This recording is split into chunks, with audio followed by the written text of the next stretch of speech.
అందరికీ సంక్రాంతి శుభాకాంక్షలు అండి.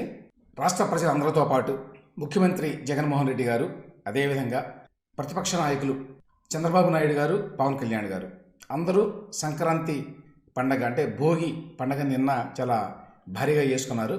ఇక్కడ తాడేపల్లిలో సీఎం జగన్మోహన్ రెడ్డి గారు, అక్కడ నారావారిపల్లిలో చంద్రబాబు నాయుడు గారు, అంతకుముందు గుంటూరులో చంద్రబాబు గారు, పవన్ కళ్యాణ్ గారు వాళ్ళు కూడా ఈ భోగి మంటల కార్యక్రమంలో పాల్గొన్నారు. అంతవరకు బాగానే ఉంది. అందరూ చక్కగా సాంప్రదాయకంగా ఈ రాజకీయాల నుంచి కొంచెం పక్కకి తప్పుకొని పండగను చేసుకోవటం అనేది. అయితే ఈ పండగ చేసుకునే విధానంలో నిన్న ముఖ్యమంత్రి జగన్మోహన్ రెడ్డి గారు ఇందులో కొన్ని విశేషాలు ఉన్నాయండి. ఏమిటి ఆ విశేషాలు అంటే, తాడేపల్లిలో భారీ ఎత్తున ఒక సెట్టింగ్ వేశారు. తాడేపల్లిలో ముఖ్యమంత్రి గారి నివాసం ఏదైతే ఉందో ఆ ప్రాంగణంలో అన్నమాట. ఏమిటి సంక్రాంతి సెట్ అంటే, గుడి సెట్ అట. ఒక గుడి కాదండి, చాలా గుళ్ళు ఉన్నాయి అందులో. గుడి ప్లస్ గ్రామం సెట్ అన్నీ కలిపి. సో ఇదంతా చాలా భారీ ఎత్తున చేశారు. ఇది ఏమిటి, ఇది ఆయన వ్యక్తిగతంగానా లేకపోతే ప్రభుత్వం తరఫున చేశారా తెలియదు. అటువంటివి చెప్పడం మనకు అలవాట్లేదు, కానీ చేయడం మాత్రం భారీ ఎత్తున చేశారు. జగన్మోహన్ రెడ్డి గారి యొక్క వ్యక్తిత్వం ఏంటంటే, ఆయన నేనేంటి వెళ్ళి ఈ టెంపుల్స్కి తిరగడం ఇదంతా ఏంటి అని చెప్పి అన్ని టెంపుల్స్ నా దగ్గరికి రావాలి అన్నట్టుగా ఆ ప్రాంగణంలో భారీ ఎత్తున ఈ టెంపుల్ సెట్టింగులన్నీ వేశారండి. దాంతోపాటు ఆ గ్రామీణ వాతావరణాన్ని ప్రతిబింబించేటువంటి సెట్టింగ్ కూడా అనమాట. తిరుమల సెట్టింగ్ అని చెప్పి అంటున్నారు వీళ్ళు జ్యోతి వాళ్ళు. సో ఇక్కడ నాట్ ఓన్లీ వాళ్ళు ఈ పెద్ద సెట్టింగ్ వేసుకోవడం, ఈ సెట్టింగ్ ఎందుకోసం వేశారు, అది అఫీషియల్లా కాదా అని తెలియకపోవడం. బహుశా అది అఫీషియల్ అయి ఉంటుంది, ఎందుకంటే జగన్మోహన్ రెడ్డి గారు సొంత డబ్బులు పెట్టి అంత పెద్ద సెట్టింగు ఆయన ఇంట్లో వేసుకోడు కదా. మామూలుగా అఫీషియల్గానే ఆయన ఇంటికి సంబంధించి ఇప్పటికి చాలా జీవోలు విడుదల చేశారు దాని యొక్క రీఫర్బిష్ చేయడానికి. సో ఇది కూడా గవర్నమెంట్ నుంచి అయి ఉంటుంది, కానీ ఆ జీవో ఏది బయట పెట్టలేదు. ఐదర్ R&B డిపార్ట్మెంట్ నుంచో లేకపోతే టూరిజం డిపార్ట్మెంట్కో అంటగట్టి ఉంటారు ఈ ఖర్చులన్నీ. ఎంత ఖర్చు అయింది తెలియదు, ఖచ్చితంగా ఇది లక్షల్లో, ఇంకా చెప్పాలంటే కోట్ల అయి ఉంటుందండి. ఇది ఎవరో హైదరాబాద్కు చెందినటువంటి వెడ్డింగ్ ప్లానర్స్కి ఇచ్చారట ఈ మొత్తం ఈ సెట్టింగ్ తయారు చేయడానికి. ఎందుకంటే వాళ్ళు ఇన్స్టాగ్రామ్లో వాటిల్లో వీటికి సంబంధించిన వీడియోలు పెట్టారు. మీరు వీడియోలు స్క్రీన్ మీద చూడొచ్చు. ఆ వీడియోల ద్వారా మనకి దాని మేకింగ్ వీడియోలు అనమాట అవన్నీ. దాన్ని బట్టి ఎంత భారీ ఎత్తున ఈ సెట్టింగ్లు వేశారు అనేది మనకు తెలుస్తుంది. సో ఇట్లా వేసినటువంటి ఈ సెట్టింగుల్లో, సంక్రాంతి నమూనాగా వేసినటువంటి సెట్టింగుల్లో సో జగన్ గారితో కలిసి వైఎస్ భారతి గారు కూడా అక్కడంతా కూడా తిరిగారు, పూజలు చేశారు, శటగోపం పెట్టించుకున్నారు, హారతి కూడా పట్టించుకున్నారు. సో అన్ని కార్యక్రమాలు చేశారు. సో దీన్ని తాడేపల్లిలో ఎన్నికల భక్తి అని చెప్పి జ్యోతి వాళ్ళు రాశారు. సరే, ఖర్చు ఎవరిది అనేది ఒకటి, తర్వాత తిరుమల ఆలయం సెట్టింగులు ఇవన్నీ అక్కడ ఇట్లా వేసుకోవడం కరెక్టేనా అనేది ఒకటి. ఇందులో ఇంకొక విశేషం ఏంటంటే, ఇప్పుడు భారతి గారు మామూలుగా ఆవిడ క్రిస్టియన్ మతాన్ని అవలంబిస్తారు కాబట్టి ఆ మతంలో ఆవిడకి చాలా భక్తి ఉన్నది, అందులో ఏం సందేహం లేదు. ఎందుకంటే ఆవిడ చాలా క్రిస్టియన్ మత ప్రచార వీడియోలో కూడా ఉన్నారు. అది ఆవిడ ఇష్టం, ఆవిడ రైట్. అది ఆవిడ ఏ ఫెయిత్, ఏ నమ్మకం, ఏ విశ్వాసం కలిగి ఉండాలి అనేది. కాబట్టి దాన్ని మనం ఎవరు ప్రశ్నించడానికి వీల్లేదు. అయితే ఆవిడ సహజంగా ఇంతకుముందు ఏంటంటే, జగన్మోహన్ రెడ్డి గారి పక్కన ఈ అధికార కార్యక్రమాల్లో, ఈ టెంపుల్స్ ఇటువంటి కార్యక్రమాల్లో పాల్గొనడానికి పెద్దగా ఇష్టపడేవాళ్ళు కాదండి. ఎందుకంటే ఆవిడ మత విశ్వాసాలు వేరు, ఇక్కడ చేయాల్సిన కార్యక్రమాలు వేరు కాబట్టి. సో అది కూడా మనం అర్థం చేసుకోవచ్చు. అయితే ఇప్పుడు మరి ఇంతకాలం తర్వాత వైఎస్ భారతి గారు ఈ కార్యక్రమాల్లో పాల్గొని మరి పూజలు చేసి జగన్మోహన్ రెడ్డి గారి చేత కుంకుమ కూడా తీసుకున్నారట. మరి ఇవన్నీ మామూలుగా చేయరు కదా. ఇంకా సాక్షిలో కూడా చాలా భారీ ఎత్తున ఫోటోలు వేశారు. ఇందులో హారతి పట్టడం, ఇలాంటి కార్యక్రమాలన్నీ ఉన్నాయండి. ఫోటోలు చాలా ఉన్నాయి వారు ఏ విధంగా ఈ పూజా కార్యక్రమాల్లో పాల్గొన్నారని. సంక్రాంతి సంబరాలలో జ్యోతి ప్రజ్వలన చేయటం, సో ఇటువంటి కార్యక్రమాలన్నీ చేశారు. ఈ కార్యక్రమాలు ఇంతకుముందు చేసేవారు కదా, ఇప్పుడు ఎందుకు చేస్తున్నారు అంటే, మన దేశంలో కానివ్వండి, మన రాష్ట్రంలో కానివ్వండి, ఎన్నికల కోసం ఏమైనా చేస్తామనేటువంటి తత్వం ఒకటి ఉన్నది. ఇప్పటి వరకు కూడా ఆ విషయంలో వైఎస్ భారతి గారు దూరంగానే ఉన్నారు. ఎంత రాజకీయాల్లో ఉన్నా కూడా నేను నా విశ్వాసాన్ని దాన్ని పక్కన పెట్టి ఇటువంటి కార్యక్రమాలు చేయను అనేటువంటి ధోరణితో ఉన్నారు. కానీ నిన్న మాత్రం చేశారండి ఈ సంక్రాంతి సెట్లో ఈ కార్యక్రమాలన్నీ. అంటే ఎన్నికల కోసం మనం దేన్నైనా పడంగా పెడతాము అనడానికి ఇది ఎగ్జాంపుల్. అది వైఎస్ భారతి గారే కాదు, అందరూ అంతేలేండి. ఎవరిని ఇక్కడ మనం మిగతా వాడు తక్కువ అన్ను వీళ్ళు ఎక్కువ అని చెప్పడానికి లేదు, అందరూ చేస్తారు. కానీ వైఎస్ భారతి గారు లాంటి వారు కూడా, ఎంతో గట్టి మత విశ్వాసాలు ఉన్న వ్యక్తి కూడా ఎన్నికల కోసం, ఎన్నికల్లో ప్రజలను ఇంప్రెస్ చేయడం కోసం ఈ సంక్రాంతి సెట్టింగ్లో ఈ దేవాలయాల చుట్టూ తిరిగి ప్రదక్షిణలు చేసి మరి కుంకుమ బొట్టు పెట్టించుకొని ఇట్లాంటి కార్యక్రమాలన్నీ కూడా చేయటం అనేది it reflects on our democracy అండి. మన ట్రెడిషన్స్ ఎట్లా ఉంటాయి, మన ప్రజలు దేనికి ఎక్కువ ప్రాధాన్యత ఇస్తారు అంటానికి బెస్ట్ ఎగ్జాంపుల్. ఆ తర్వాత ఇంత పెద్ద కార్యక్రమం చేసుకున్నారు కదా అక్కడ, ఇది అఫీషియల్ కార్యక్రమమా లేకపోతే జగన్మోహన్ రెడ్డి గారి ఫ్యామిలీ యొక్క సొంత కార్యక్రమమా అనే విషయం కూడా ఎక్కడా లేదు. ఆ పారదర్శకత కూడా ఉండదన్నమాట మన దగ్గర. అంటే ఎవరు అడిగేవాళ్ళు లేరు మన దగ్గర. తర్వాత ఆ జగన్మోహన్ రెడ్డి గారి వైఖరి కూడా, అంటే మీ ఇంటి ముందే మీరు పెద్ద సెట్టింగ్ వేసుకోవడం ఏంటి, పోనీ అది పబ్లిక్ కోసము అనేమన్నా చెప్పారా, చెప్పలేదు. మరి తెలియదు మనకి పబ్లిక్ కోసమా ప్రైవేటా అనేది. ఎవరి డబ్బులతో వేశారు, ఖచ్చితంగా ప్రభుత్వ డబ్బులు ధనంతో, అంటే ప్రజాధనంతో ఖచ్చితంగా నిర్మించుంటారు దీన్ని. సో అది విషయం. దీంతో పాటు ఏంటంటే ఈ సంక్రాంతి సందర్భంగా చాలామంది రాజకీయ నాయకులు వాళ్ళ కళా పోషణ మనకి చూపించారండి. అందులో అంబటి రాంబాబు గారు మరీ ముఖ్యం. ఈయన సత్తెనపల్లిలో ఈ భోగి మంటల కార్యక్రమంలో పాల్గొన్నాడు. ఈ సందర్భంగా ఆయన పెద్ద డాన్స్ చేశాడు. సినిమా హీరోలు చేసిన స్థాయిలో చేశాడు, బ్రహ్మాండంగా చేశాడు, అందులో ఏం సందేహం లేదు. అందుకనే వైరల్ కూడా అయింది ఇది. తర్వాత ఆ పాట అసలు అంబటి రాంబాబు గారి మీదే రాశారు. ఇప్పుడు జగన్మోహన్ రెడ్డి గారి మీద, చంద్రబాబు నాయుడు గారి మీద పాటలు రాస్తున్నారు కదా, నేనేమన్నా తక్కువ అనుకున్నాడా ఏమో, ఆయన మీద రాయించుకున్నాడు. ప్లస్ ఈయన సంబరాల రాంబాబు అని చెప్పి పవన్ కళ్యాణ్ మరి అదేదో సినిమాలో ఒక డైలాగ్ ఉంది కదా, ఆ డైలాగ్ను పెట్టి మరి ఈ పాటని రాయించుకున్నాడండి. ఆ పాటని ప్లే చేస్తూ మరి మన సంబరాల రాంబాబు గారు బ్రహ్మాండమైన డాన్స్ వేశాడు. ఆ డాన్సు మన తెలుగు సినిమా హీరోల డాన్సులకి ఎక్కడా కూడా తక్కువ లేదండి. ఎందుకంటే అంబటి రాంబాబు యాక్చువల్గా ఒరిజినల్గా ఒక ఆర్టిస్ట్ అండి. అంటే అతను నాటకాలు అవి వేసినట్టున్నాడు గతంలో, పూర్వాశ్రమంలో. సో అనుభవం ఉన్నది. ఆయన ప్రెస్ కాన్ఫరెన్స్లో కూడా ఆయన మాటల తీరు అదంతా కూడా దుర్యోధనుడిని తలపిస్తుంది కదా, ఎందుకని అది ఉంది, ఆ డైలాగ్ డెలివరీ అవన్నీ కూడా ఉన్నాయి. ప్లస్ డాన్స్ కళ కూడా ఉన్నదని చెప్పి నిన్న, అంతకుముందు కూడా ఒకసారి జరిగింది కానీ నిన్న వేసిన డాన్స్ మాత్రం చాలా బ్రహ్మాండంగా వేశాడు. అందుకని ఆయనకి, కాకపోతే ఏంటంటే ఆయన ఇరిగేషన్ శాఖ మంత్రి జగన్మోహన్ రెడ్డి గారి ప్రభుత్వం, ఆయనకి ఏ సినిమాటోగ్రఫీయో ఏ కళల శాఖ ఇచ్చుంటే బాగుండేది.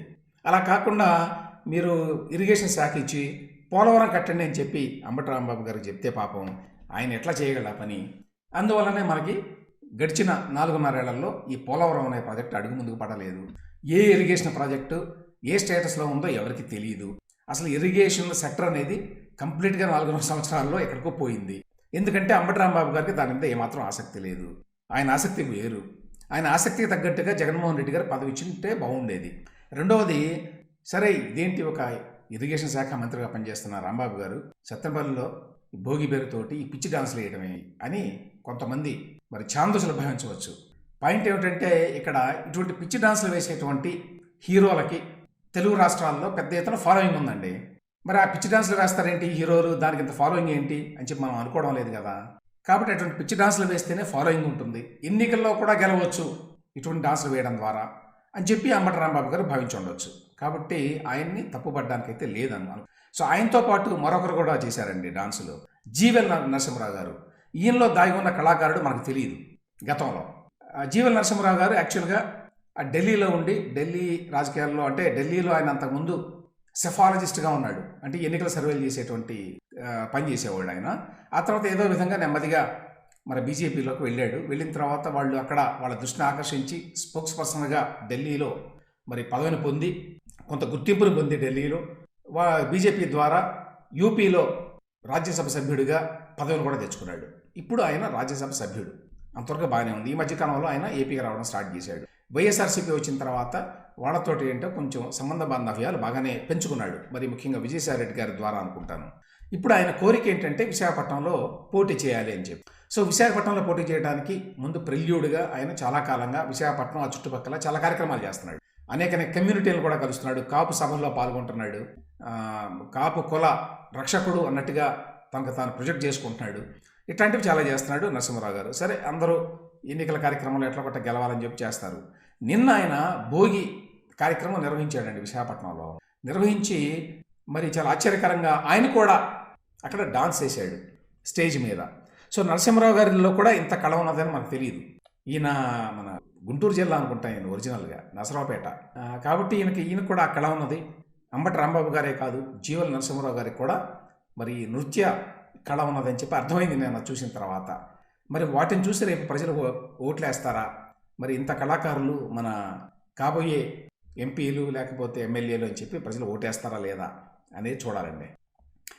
ఇక జగన్మోహన్ రెడ్డి గారు జనవరి 25 నుంచి రాష్ట్ర వ్యాప్తంగా పర్యటన చేయబోతున్నారు. అంటే పొలిటికల్ టూర్ అన్నమాట ఎన్నికల సందర్భంగా. ఇప్పుడు దాకా కూడా అన్ని పొలిటికలేనండి.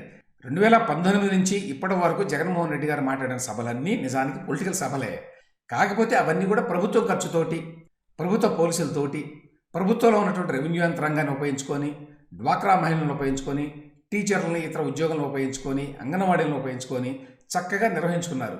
ప్రభుత్వ డబ్బుతోటి అక్కడ పరదాలన్నీ కూడా వైఎస్ఆర్సీపీ రంగులతోటి వేయించుకొని చేశాడు. కానీ మాట్లాడింది మాత్రం ఆయన రాజకీయమే. ప్రతి చోట రాజకీయం మాట్లాడడము, ప్రతిపక్ష నాయకులను విమర్శించడము, ప్రతిపక్ష పార్టీలని టార్గెట్ చేయడము, ఇంకా మాట్లాడాలంటే వ్యక్తిగతంగా కూడా మాట్లాడడం, ఇవన్నీ చూసాం మనం గత 4.5 ఏళ్లలో. కాబట్టి ప్రభుత్వ ధనంతో చక్కగా ఆయన రాజకీయ ప్రచారం చేసుకున్నాడు.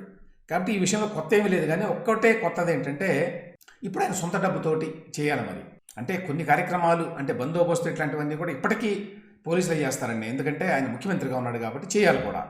కాకపోతే ఇందులో సభ ఏర్పాట్లు ఇవన్నీ కూడా పార్టీ తరఫున చేసుకున్నట్టుగా ప్రొజెక్షన్ ఇవ్వాలి రేపు. లేకపోతే మళ్ళీ ఎన్నికల కమిషన్ తోటి వీళ్ళతోటి ఇబ్బంది. అది కాకుండా నాకు వచ్చిన అనుమానం ఏంటంటే ఈయన జనవరి 25 నుంచి మరి వరుసగా వెళ్తాడు అని చెప్పి చెప్తున్నారు. భారీ ఎత్తున ప్రచారం చేస్తారు. ఏంటి, ఫస్ట్ నార్త్ ఆంధ్ర డిస్ట్రిక్ట్స్ అట, అక్కడ రీజనల్ మీటింగ్స్ అని చెప్పి ప్రాంతీయ సమావేశాలు కూడా పెడతారట పార్టీ క్యాడర్స్ తోటి. ఆ తర్వాత మరి పబ్లిక్ మీటింగ్స్ ఉంటాయా లేదా అనేది తెలియదు. ఇంటరాక్షన్స్ విత్ క్యాడర్స్ అని అంటున్నారు, లీడర్స్ అండ్ ద పబ్లిక్తో కూడా ఉంటుందట. సో ఇప్పుడు నాకు వచ్చే అనుమానం ఏంటంటే జగన్మోహన్ రెడ్డి గారు గత 4.5 సంవత్సరాల్లో బయటికి వెళ్ళాలి అంటే 30 కిలోమీటర్ల దూరంలో ఉన్నా కూడా ఆయన హెలికాప్టర్లో వెళ్ళాడండి. తాడేపల్లి నుంచి తెనాలి వెళ్ళాలన్నా కూడా హెలికాప్టర్లో వెళ్ళిన మనిషి ఆయన. ఇంకా రాష్ట్రంలో ఎక్కడికి వెళ్ళాలన్నా కూడా ఇంతకుముందు హైదరాబాద్ నుంచి విశాఖపట్నం అయితే వెళ్ళేవాళ్ళు విమానంలోనో హెలికాప్టర్లోనో, లేకపోతే నల్లమల ఎక్కడికి వెళ్ళాలంటే. కానీ ఈయన అట్లా కాదు. ఇంట్లో నుంచి తాడేపల్లి నుంచి కదలాలి అంటే హెలికాప్టర్ ఉండాలి ఆయనకి అన్ని చోట్ల కూడా హెలిప్యాడ్లు కట్టారు ఆయన కోసం. ఆయన ఎక్కడికైనా కొత్తగా వస్తుంటే అక్కడ హెలిప్యాడ్ కడతారు ఫస్ట్. సో అటువంటి వ్యక్తి ఇప్పుడు మరి ఈ విధంగా ఎన్నికల ప్రచారం ఎట్లా చేయబోతున్నాడు, ఎవరిని కలవట్లా ప్రజల్ని. తర్వాత ఆయన వెళ్తుంటే అందరికీ తెలుసు కదా, 2 రోజుల ముందుగానే షాపులన్నీ కూడా క్లోజ్ చేస్తున్నారు ఆ ప్రాంతంలో. తర్వాత పరదాలు కడుతున్నారు రోడ్డు కట్టి ఇటు. మధ్యలో ఉండేటువంటి రోడ్డు డివైడర్ మీద ఉండేటువంటి చెట్లు ఏదైతే ఉంటాయో వాటన్నిటిని నరికేస్తున్నారు. ఇప్పుడు ఇంత భారీ ఎత్తున కనుక రేపు ఎన్నికల ప్రచారానికి వెళితే మరి ప్రజలకి ఏ స్థాయిలో ఉంటుంది ఇబ్బంది అనేది ఊహించుకోవడానికి కూడా కష్టంగా ఉంది. ఇంకా విస్తృతంగా తిరిగితే ఇప్పటికంటే అప్పుడు నెలకోసారి బటన్ నొక్కడానికి వెళ్తున్నాడు అంతే. రేపు మరి జనవరి 25 నుంచి కంటిన్యూస్గా ఎన్నికల ప్రచారంలో ఉంటాడు ఎక్కువ. కాబట్టి ఏ స్థాయిలో జనాన్ని ఇబ్బంది పెడతాడు అనేది అర్థం కావట్లా. తర్వాత ఈయన సెక్యూరిటీ వ్యవస్థ మామూలుగా లేదు. ఇంతవరకు గతంలో ఏ ముఖ్యమంత్రికి ఇంత భారీ ఎత్తున సెక్యూరిటీ, ఇంత ఇన్సెక్యూరిటీ ఎవరికి లేదు. మరి ఆయనకి ఎందుకంత ఇన్సెక్యూరిటీ వచ్చిందో తెలియదు. మరి గతంలో 2014 నుంచి 2019 మధ్య కాలంలో మనం చూసామండి, జగన్మోహన్ రెడ్డి గారు ఎక్కడికి వెళ్ళినా కూడా జనం మధ్యలోకి వెళ్ళడం, ఆ పాదయాత్ర పేరుతోటి అందరి చెంపలు నిమ్మరడం, నుదుటి మీద ముద్దులు పెట్టుకోవడం, కౌగిలించుకోవడం, ఇవన్నీ చేశాడు కదా. అటువంటి వ్యక్తి 2019 అధికారంలోకి వచ్చిన తర్వాత ఎవరిని దగ్గర కూడా రానివ్వట్ల, సమీపంలో వెళ్ళడానికి వీల్లేదు. అప్పుడు కూడా కొంచెం కొరియోగ్రాఫ్డే ఉండేది అంతా 2014-19 మధ్యకాలంలో కూడా. కానీ 2019 తర్వాత ఈ కొరియోగ్రఫీ చాలా ఎక్కువైంది. అసలు కలవడం ఎప్పుడన్నా మరి ఫోటోగ్రాఫ్స్ వీడియోల కోసం కలవాలి కదా, అప్పుడు స్పెసిఫిక్గా కొరియోగ్రాఫ్ చేసి ఒక చిన్న పిల్లవాడిని తీసుకుని ఒకళ్ళు రావడము, లేకపోతే ఒక లేడీ 2 లేడీస్ రావడము, వాళ్ళతోటి ఈయన తలని మురితో మాట్లాడడం, ఇట్లాంటివి చేస్తున్నాడు. అంతేకాని 2014-19 మధ్య చేసినంత విస్తృతంగా పాదయాత్రలో ఉన్న విధంగా జనంలో ఆయన కలవలేదు. మరి ఎందుకు సడన్గా ఈ మార్పు వచ్చింది ఈయనలో అనేది మనకు తెలియదు. అసలు వాస్తవంగా ఆయన మనిషి అటువంటి వ్యక్తి అనుకుంటా, ఆయన కలవడం ఇష్టం లేదు. అప్పుడు తప్పనిసరి పరిస్థితుల్లో ఎన్నికల కోసం కలిశాడు. ఇప్పుడు కూడా జనవరి 25 నుంచి ఆయన మళ్ళీ కలవాలి. మరి ఈ మధ్యకాలంలో ఇంత అలవాటు చేసుకొని మనుషులకు దూరంగా ఉండటం, ఎవరిని దగ్గరకు రానిపోవడం, ఇట్లాంటివి చేసిన వ్యక్తి రేపు జనవరి 25 నుంచి ఏ విధంగా జనంలోకి వెళ్తాడు అనేది చూడాల్సిన విషయం అండి. ఇక తెలుగుదేశం పార్టీ, జనసేన పార్టీల మధ్య ఈ పొత్తు వ్యవహారాలు, సీట్ల సర్దుబాట్ల వ్యవహారాలు నడుస్తూనే ఉన్నాయండి. ఒక పక్కనేమో జగన్మోహన్ రెడ్డి గారు బ్రహ్మాండంగా మరి లిస్టులు రిలీజ్ చేస్తున్నాడు. ఇంతవరకు తెలుగుదేశం పార్టీ, జనసేన చేయాల అంటే దాన్ని బట్టి జగన్మోహన్ రెడ్డి గారు ఆ విషయంలో ముందుకెళ్తున్నాడు. వీళ్ళకంటే ఫాస్ట్గా ఉన్నాడు, వీళ్ళకంటే క్లారిటీతో ఉన్నాడని చెప్పి మనం చెప్పొచ్చండి, ఏమాత్రం సందేహం లేకుండా. వీళ్ళ ప్రాబ్లం ఏంటంటే వీళ్ళకి పొత్తు వ్యవహారం కాబట్టి ఏ సీటు పొత్తులు ఎవరికి ఇవ్వాలి అనేది ఒక సమస్య. తర్వాత బీజేపీ వ్యవహారం ఎట్లాగో ఉన్నది. ఈ నేపథ్యంలో ఇంతవరకు తొలి జాబితా కూడా రాలేదు. ఇప్పుడు త్వరలో రాబోతోంది, 21వ తేదీన తొలి జాబితా రావచ్చు అనేది వార్తలు. సరే, ఆ సీట్ల వ్యవహారాలు ఇంకా నడుస్తూనే ఉన్నాయి. బ్రాడ్గా ఒక అవగాహనకు వచ్చారు అని చెప్పి ఎన్ని సీట్లు అనేది రకరకాల వార్తలు వస్తున్నాయి. 15 నుంచి 25 వరకు జనసేనకి. ఎంత అనేది కరెక్ట్గా తెలియదు కానీ వస్తూనే ఉన్నాయండి. ఇక ఇందులో ఉన్న ఒకటే ఆసక్తికరమైన అంశం ఏంటంటే పవన్ కళ్యాణ్ గారు ఆయన పోటీ చేసేది బహుశా భీమవరం నుంచి అని చెప్తున్నారు. దానితో పాటుగా ఇంకో చోట కూడా పోటీ చేస్తారు అనేది వాళ్ళ చెప్తున్న మాట. ఇప్పుడు ఇవన్నీ ఇవాళ వార్తలు, వాటి విశ్లేషణ.